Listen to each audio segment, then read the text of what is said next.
Great textile patterns don't happen by accident. They're engineered with structure, rhythm, and intentional visual balance. How to design modern textile patterns.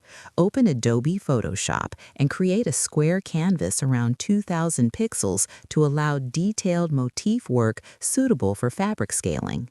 Select the Shape tool or Pen tool to draw your first motif, keeping forms clean and contemporary, then choose harmonious colors from the Swatches panel to establish a modern palette.